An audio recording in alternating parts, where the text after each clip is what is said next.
പുറപ്പാട് പുസ്തകം അധ്യായം 16. അവർ ഏലീമിൽ നിന്ന് യാത്ര പുറപ്പെട്ട് ഇസ്രായേൽ മക്കൾ മിസ്രയീമിൻ ദേശത്ത് നിന്ന് പുറപ്പെട്ട 2-ാം മാസം 14-ാം തീയതി അവരുടെ സംഘമൊക്കെയും ഏലീമിനും സീനായിക്കും മധ്യേയുള്ള സീൻ മരുഭൂമിയിൽ വന്നു. ആ മരുഭൂമിയിൽ വെച്ച് ഇസ്രായേൽ മക്കളുടെ സംഘമൊക്കെയും മോശയ്ക്കും അഹ്റോനും വിരോധമായി പിറുപിറുത്തു. ഇസ്രായേൽ മക്കൾ അവരോട്, ഞങ്ങൾ ഇറച്ചിക്കാലങ്ങളുടെ അടുക്കലിരിക്കുകയും തൃപ്തിയാകമണ്ണം ഭക്ഷണം കഴിക്കുകയും ചെയ്ത മിസ്രയീം ദേശത്ത് വെച്ച് യഹോവയുടെ കയ്യാൽ മരിച്ചിരുന്നു എങ്കിൽ കൊള്ളാമായിരുന്നു. നിങ്ങൾ ഈ സംഘത്തെ മുഴുവനും പട്ടിണിയിട്ട് കൊല്ലുവാൻ ഈ മരുഭൂമിയിലേക്ക് കൂട്ടിക്കൊണ്ടു വന്നിരിക്കുന്നു എന്ന് പറഞ്ഞു. അപ്പോൾ യഹോവ മോശയോട്, ഞാൻ നിങ്ങൾക്ക് ആകാശത്ത് നിന്ന് അപ്പം വർഷിപ്പിക്കും. ജനം എൻ്റെ ന്യായപ്രമാണം അനുസരിക്കുമോ ഇല്ലയോ എന്ന് ഞാൻ അവരെ പരീക്ഷിക്കേണ്ടതിന് അവർ പുറപ്പെട്ട് ഓരോ ദിവസത്തേക്ക് വേണ്ടത് അന്നന്ന് പെറുക്കിക്കൊള്ളണം. എന്നാൽ 6-ാം ദിവസം അവർ കൊണ്ടുവരുന്നത് ഒരുക്കുമ്പോൾ ദിവസം പ്രതി പെറുക്കിയതിൻ്റെ ഇരട്ടി കാണും എന്ന് അരുളി ചെയ്തു. മോശയും അഹ്റോനും ഇസ്രായേൽ മക്കളൊക്കെയും, നിങ്ങളെ മിസ്രയീം ദേശത്ത് നിന്ന് കൊണ്ടുവന്നത് യഹോവ തന്നെ എന്ന് ഇന്ന് വൈകുന്നേരം നിങ്ങൾ അറിയും. പ്രഭാതകാലത്തേക്ക് നിങ്ങൾ യഹോവയുടെ തേജസ് കാണും. യഹോവയുടെ നേരെയുള്ള നിങ്ങളുടെ പിറുപിറുപ്പ് ഞാൻ കേട്ടിരിക്കുന്നു. നിങ്ങൾ ഞങ്ങളുടെ നേരെ പിറുപിറുക്കുമ്പോൾ ഞങ്ങൾ എന്തുള്ളൂ എന്ന് പറഞ്ഞു. മോശയും പിന്നെയും, യഹോവ നിങ്ങൾക്ക് തിന്നുവാൻ വൈകുന്നേരത്ത് മാംസവും പ്രഭാതകാലത്ത് തൃപ്തിയാകുവണ്ണം അപ്പവും തരുമ്പോൾ നിങ്ങൾ അറിയും. യഹോവയുടെ നേരെ നിങ്ങൾ പിറുപിറുക്കുന്നത് അവൻ കേൾക്കുന്നു. ഞങ്ങൾ എന്തുള്ളൂ? നിങ്ങളുടെ പിറുപിറുപ്പ് ഞങ്ങളുടെ നേരെയല്ല, യഹോവയുടെ നേരെയത്രേ എന്ന് പറഞ്ഞു. അഹ്റോനോട് മോശ, യഹോവയുടെ മുമ്പാകെ അടുത്തുകൊള്ളുവിൻ, അവൻ നിങ്ങളുടെ പിറുപിറുപ്പ് കേട്ടിരിക്കുന്നു എന്ന് ഇസ്രായേൽ മക്കളുടെ സർവ സംഘത്തോടും പറക എന്ന് പറഞ്ഞു. അഹ്റോൻ ഇസ്രായേൽ മക്കളുടെ സർവ സംഘത്തോടും സംസാരിക്കുമ്പോൾ അവർ മരുഭൂമിക്ക് നേരെ തിരിഞ്ഞു നോക്കി. യഹോവയുടെ തേജസ് മേഘത്തിൽ വെളിപ്പെട്ടിരിക്കുന്നത് കണ്ടു.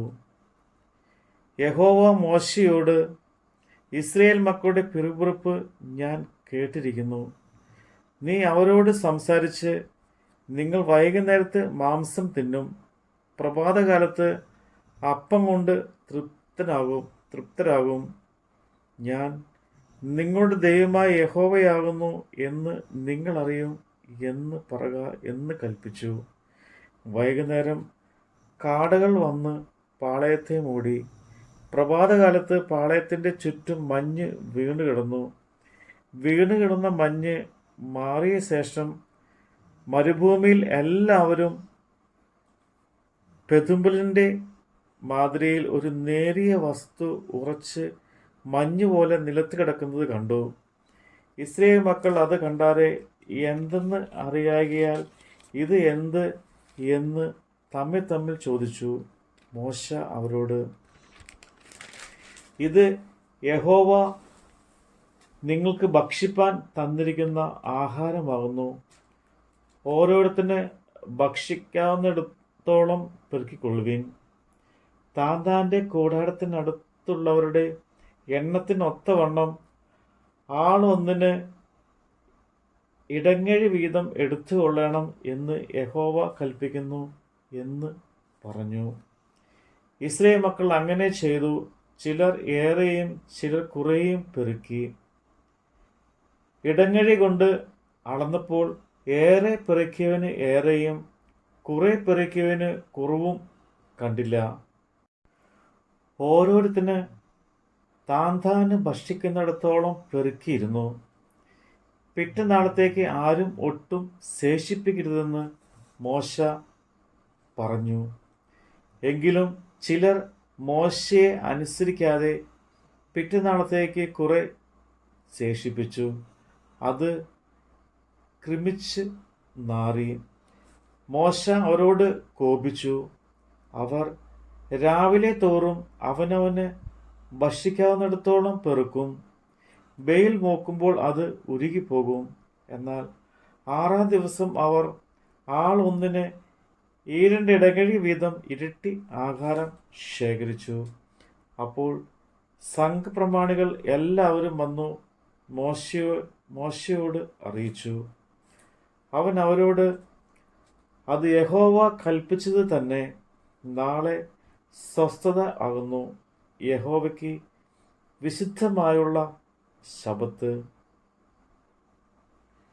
ചുടുവാനുള്ളത് ചുടുവിൻ, പാകം ചെയ്യുവാനുള്ളത് പാകം ചെയ്യുവിൻ. ശേഷിക്കുന്നതൊക്കെയും നാളത്തേക്ക് സൂക്ഷിച്ച് വെപ്പീൻ. മോശ കൽപ്പിച്ചതുപോലെ അവർ അത് പിറ്റന്നാളത്തേക്ക് സൂക്ഷിച്ചു വെച്ചു. അത് നാറിപ്പോയില്ല, കൃമിച്ചതുമില്ല. അപ്പോൾ മോശ പറഞ്ഞത്, ഇത് ഇന്ന് ഭക്ഷിപ്പിൻ. ഇന്ന് യഹോവയുടെ ശബ്ബത്ത് ആകുന്നു. ഇന്ന് അത് വെളിയിൽ കാണുകയില്ല. 6 ദിവസം നിങ്ങൾ അത് പെറുക്കണം. ശബ്ബത്തായ 7-ാം ദിവസത്തിലോ അത് ഉണ്ടാകുകയില്ല. എന്നാൽ 7-ാം ദിവസം ജനത്തിന് ചിലർ പെറുക്കുവാൻ പോയാറെ കണ്ടില്ല. അപ്പോൾ യഹോവ മോശയോട്, എൻ്റെ കൽപ്പനകളും ന്യായപ്രമാണങ്ങളും പ്രമാണിപ്പാൻ നിങ്ങൾക്ക് എത്രത്തോളം മനസ്സിലായിരിക്കും? നോക്കുവിൻ, യഹോവ നിങ്ങൾക്ക് ശബ്ബത്ത് തന്നിരിക്കുന്നു. അതുകൊണ്ട് 6-ാം ദിവസം അവൻ നിങ്ങൾക്ക് 2 ദിവസത്തേക്കുള്ള ആഹാരം തരുന്നു. നിങ്ങൾ താന്താങ്ങളുടെ സ്ഥലത്ത് ഇരിപ്പിൻ.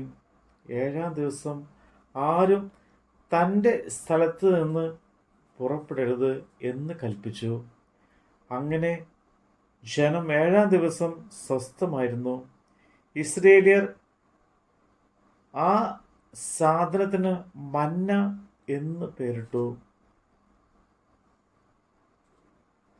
അത്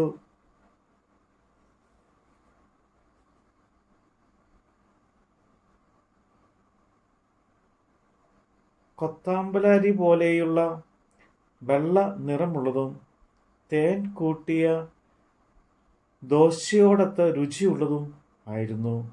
പിന്നെ മോശ യഹോവ കൽപ്പിക്കുന്ന കാര്യം ആവിത്, ഞാൻ നിങ്ങളെ മിസ്രയീം ദേശത്ത് നിന്ന് കൊണ്ടുവരുമ്പോൾ നിങ്ങൾക്ക് മരുഭൂമിയിൽ ഭക്ഷിപ്പാൻ തന്ന ആഹാരം നിങ്ങളുടെ തലമുറകൾ കാണേണ്ടതിന് സൂക്ഷിച്ചു വെപ്പാൻ അതിൽ നിന്ന് ഒരു ഇടങ്ങഴി നിറച്ചെടുക്കണം എന്ന് പറഞ്ഞു.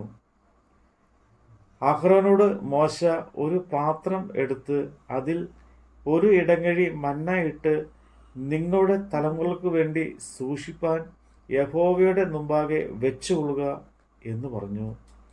യഹോവ മോശയോട് കൽപ്പിച്ചതുപോലെ അഹ്റോൻ അത് സാക്ഷ്യസന്നിധിയിൽ സൂക്ഷിച്ചു വെച്ചു.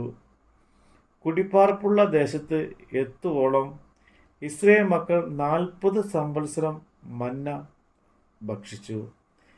കനാദേശത്തിൻ്റെ അതിരിൽ എത്തുവോളം അവർ മന്ന സൂക്ഷിച്ചു. ഒരു ഇടങ്ങഴി ഓമേർ പറ ഏഫയുടെ 10-1 ആകുന്നു. നമ്മുടെ കർത്താവിൻ്റെ വചനമാണ് നമ്മൾ കേട്ടത്.